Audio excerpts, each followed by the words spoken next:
So I know walking wasn't one of the things that you guys needed help with initially, but it does tie into anxiety, and from what I saw in class on Sunday is indicative of that. So it was indicative of a dog that desperately needed more direction from Christopher, because she was just out in front leading the charge, which puts her in the driver's seat, hence more responsibility, hence her anxiety goes up because she doesn't really know the directions. She really doesn't know where we're going. She doesn't know how to drive the car, so to speak. She doesn't know how to be in control, but she's doing the best she can. So you want to decrease the dog's anxiety. Don't let her pull you on a leash. Don't even let her walk out in front of you. That's what I saw on Sunday. So I know that walks, you did check that walks were enjoyable beforehand. If a dog's pulling on leash, and when you brought her to my house the very first time, I guess we have a different definition of enjoyment than, I guess I just have a different definition of enjoyment, and for what most people would define as an enjoyable walk, I did not see that that was the case. But hey, to each their own. Beauty's in the eye of the beholder. Joy is different for everybody.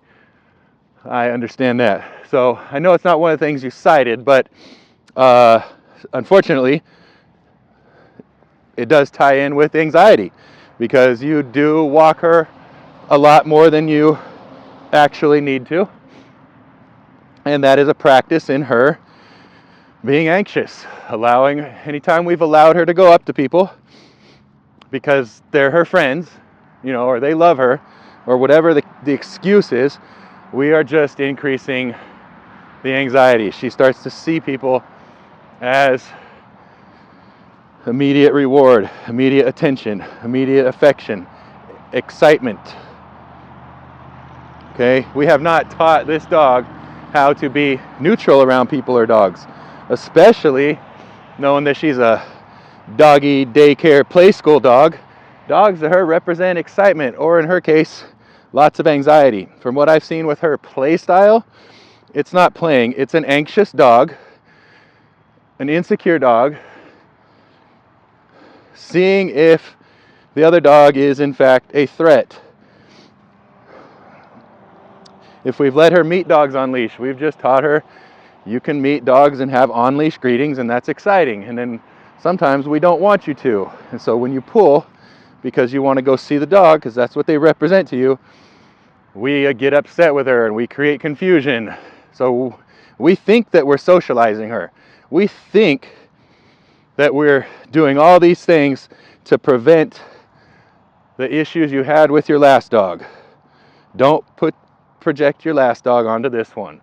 Socialization is not go up and meet everybody that you see. It's not even go up and meet anybody. Socialization is not let's go meet dogs. Socialization is not doggy daycare. It really should be called exposure. Teaching her how to be neutral around people and around dogs and around birds and geese and cars and cats and delivery people. That's what it should be called, is exposure.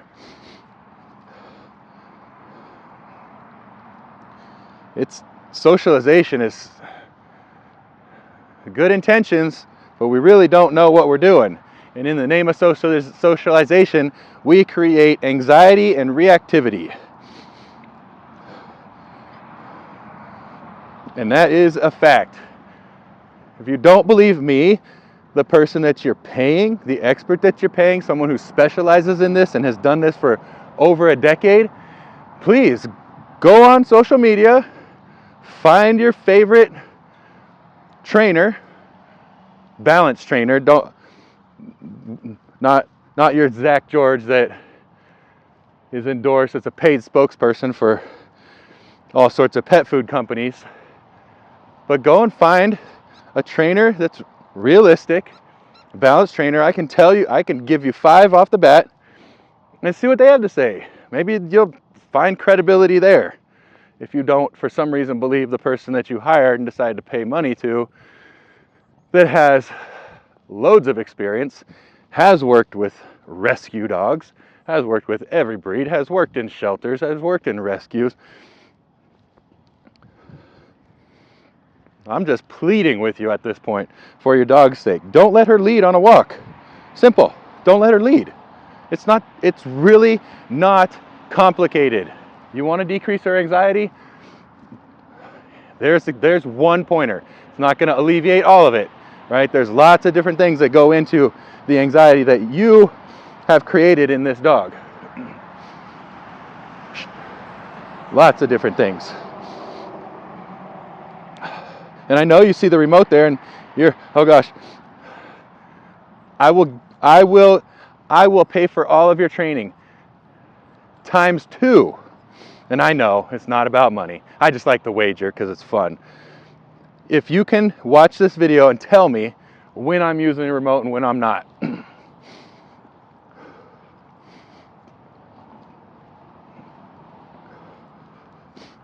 Let's go.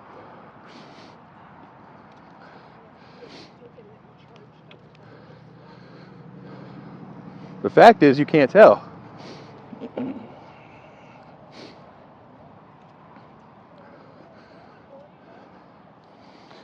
So I'm pleading with you. One thing that will help her anxiety is do not let this dog walk out in front of you. That means as you're approaching someone, I don't care if it's her favorite person in the neighborhood, you don't let her out in front of you. If she gets out in front of you, you change it, you correct it, you correct the behavior you don't want. Or if you don't correct the behavior you don't want, that behavior will continue. This is not complicated. It is so simple. The hard part about it is the difficulty lies in number 1, being aware, and number 2, making a choice based on that awareness. Because you're making choices all the time for her. You have been making choices throughout the time that you've had her. Make different choices. The choices you have made have kept her anxious. Have dictated to her, you are responsible for us and everything in the house.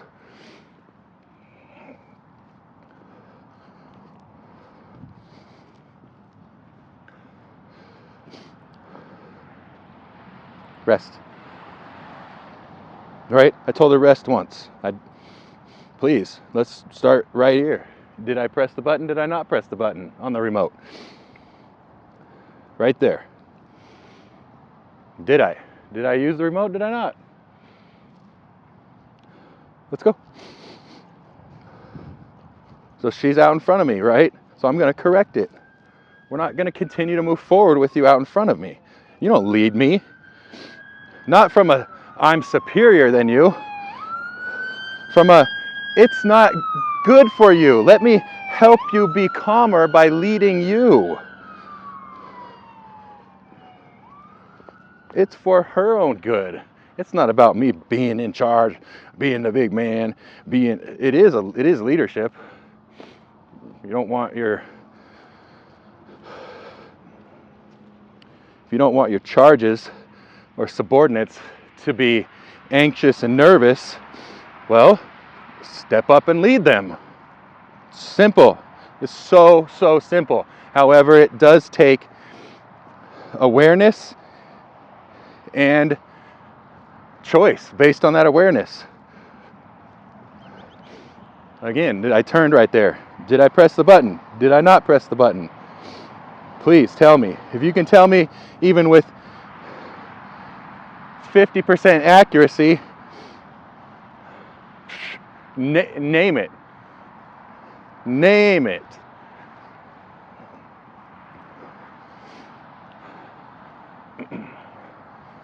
You could tell me with 50% accuracy if I'm using the remote or not using the remote. I will make a 5-figure donation to the rescue and charity of your choice in your name. That's on record.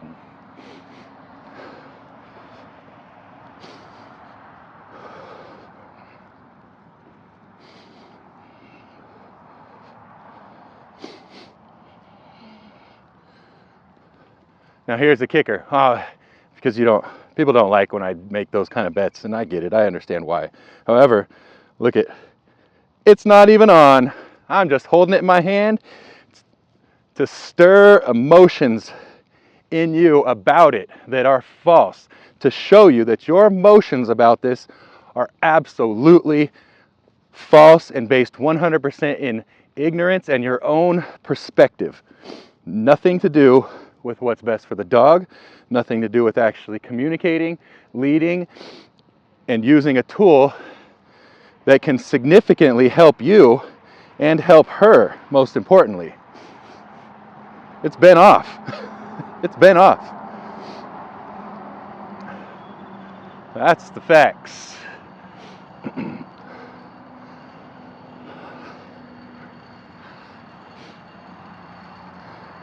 But look she hasn't been pulling, right? I wonder, so if she can do this with me, and she's not doing it with you, is it a Lexi issue or is it a you issue? Okay, this is where most dog training fails people. This is where your partner's dog training failed you. They didn't teach you a damn thing. They're never going to talk to you the way I have. They're never going to come out and say a quarter of what I've said or how I've said it. They're never going to suggest you read a book that lets you know, hey, your dog is your mirror. If you're anxious, your dog's anxious. You can't turn off, your dog can't turn off. You don't like your neighbors and the deliveries they get, your dog's is handling it. Because that's where you're projecting your energy.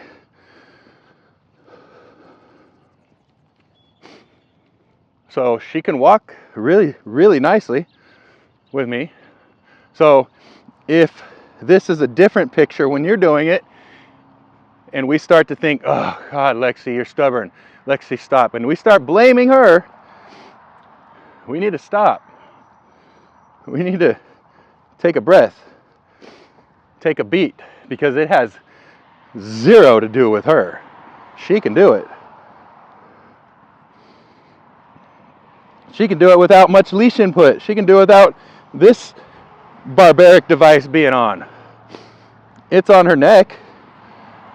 If I had a free hand, I'd reach down and take it off so that anyone else watching the video and naysayers, well, she's wearing it so she knows. Okay, all right, Actually, you know what? I will. So I'll take the time to do that. That way, anybody watching that still likes to poo-poo a tool that they really have never even used or understand or experienced, now they'll find another argument, because that's what people do. That's what people with ideologies that serve their own egos and agendas do. And those people are fake dog lovers. Period. They don't love dogs. If they did, they would be willing to explore methods, tools, anything that is needed to help that dog live its absolute best life, even if they didn't understand it or agree with it. If it's something that helped the dog live their best life, they would do it. That's love.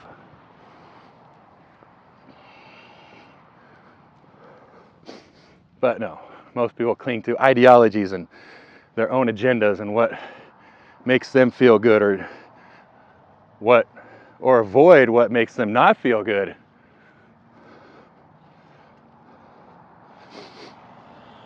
A dog that counter-surfs and ate something toxic to it that put it in the emergency vet near death, which does happen often, if that dog would have been corrected, an aversive used, some type of aversive, it wouldn't have had to undergo that. But no, we allow the counter surfing. We tell them stop and we tell them no, because we're afraid of being mean. Well, guess what? When a child touches their hand to a hot stove, that is an aversive. It is not personal. The stove it's not personal. And what do the parents say? Oh my gosh, sweetie, well, that's why we don't touch the stove. You got to know that. Like, it's not personal. The stove's not being mean. But that happens every day in America. And guess what? The child becomes aware, and as a result, safer in the kitchen because that aversive event happened. The stove issued the punishment. By definition.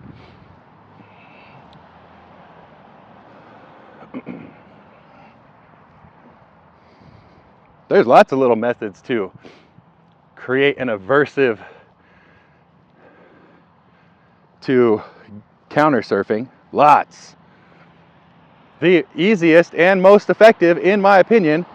So there's someone running up behind us. So she's nervous. So I am going to check the leash on her. She doesn't, all her looking behind is anxiety. If you're not aware of that, and you think she wants to say hi to that person, oh, you want to say hi? You are reinforcing the anxiety. I'm going to check her out of it. Knock it off. You don't need to look behind us. Don't worry about it. It's none of your concern. It's none of your concern what's back there. It's none of your concern what that person thinks of you, Lexi.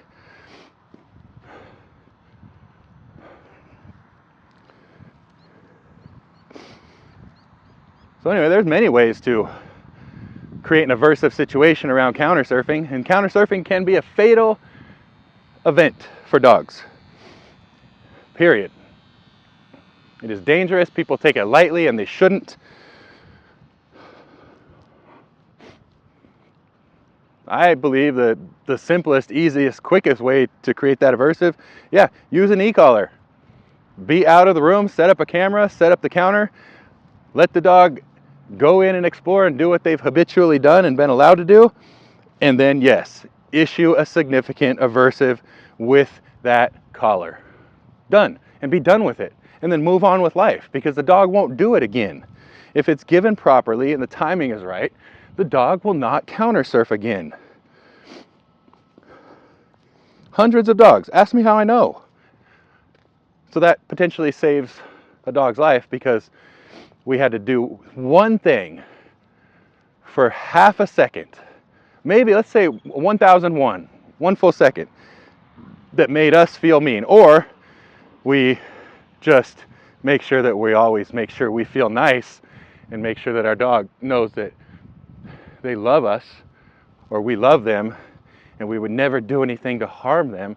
Well, guess what? You are doing something to harm them if you're allowing too much freedom to where they can counter surf, too much freedom to where they can rush at the front door when they hear a noise, or when someone comes in the door, they're going ape shit, barking at them, lunging. We aren't being nice to them. We are harming them. We're harming their ability to live and understand domestic life. We're definitely harming them. So as you can see, I mean, maybe you can see a difference without the e-collar on. I don't know. Feels the same to me. I give a little bit more, maybe a little bit more input on the leash, but we've also, the park's getting busier. We've got a little bit more distractions. I don't know. Maybe it's different. Sit. Good girl. Let's go.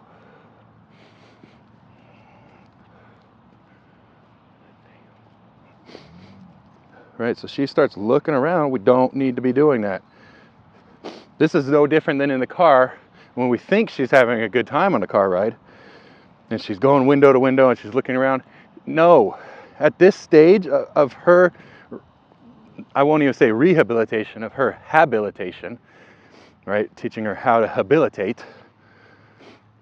She can't handle looking around at this point. So I'm going to take it away until she demonstrates that she can look without being overloaded, without her fuse being tripped. Dogs like an electrical circuit. They are energy. Electricity is energy. And so, when there's too much input into the circuit, the fuse blows.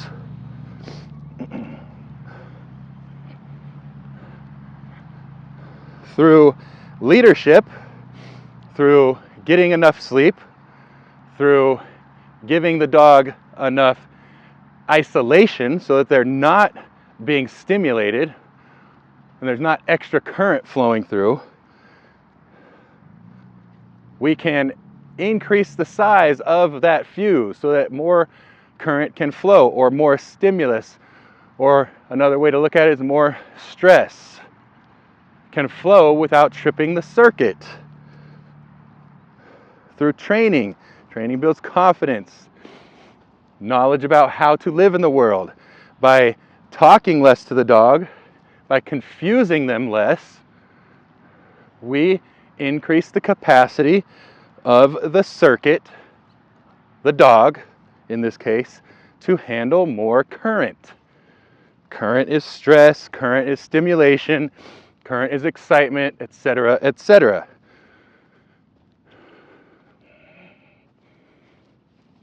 Hey, she's walking beautifully. We're not going to sniff the ground right now either. We're just walking. Right, and I've got a very short leash on.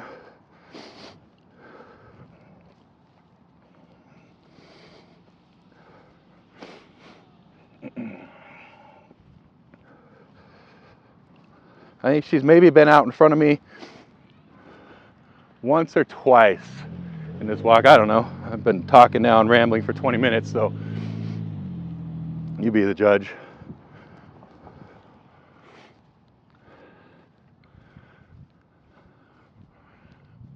Providing leadership decreases anxiety. Dictating every move of the dog decreases anxiety. Well, I don't want to do that forever. Okay, well, then number one, maybe think about the species of pet that you got. Number two, on the front end, if you lead properly early on and you teach, now you can start to allow the animal more freedom when they start to display that they can handle it successfully.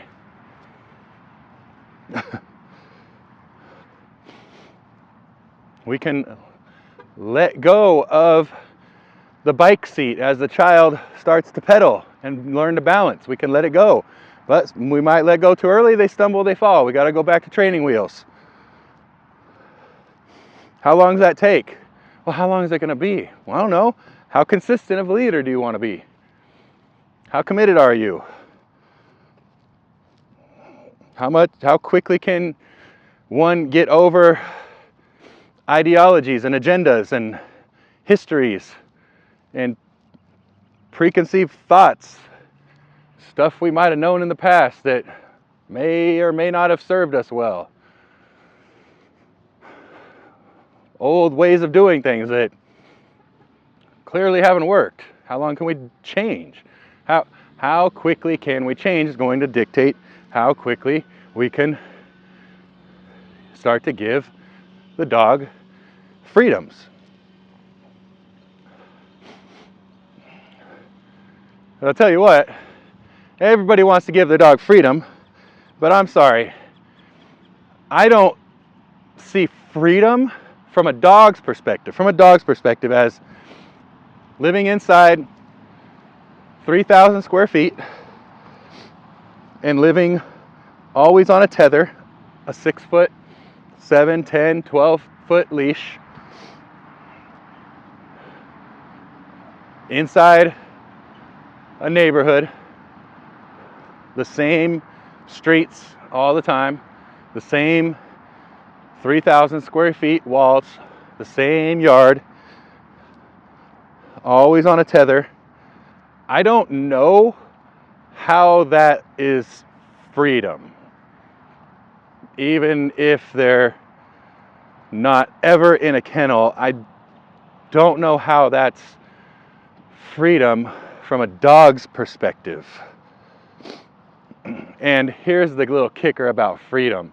And we all want our dogs to be free because it makes us feel so lovely. Makes us feel like we love our dog and we're doing good by them because they're not locked up in some shelter. I rescued, I saved them.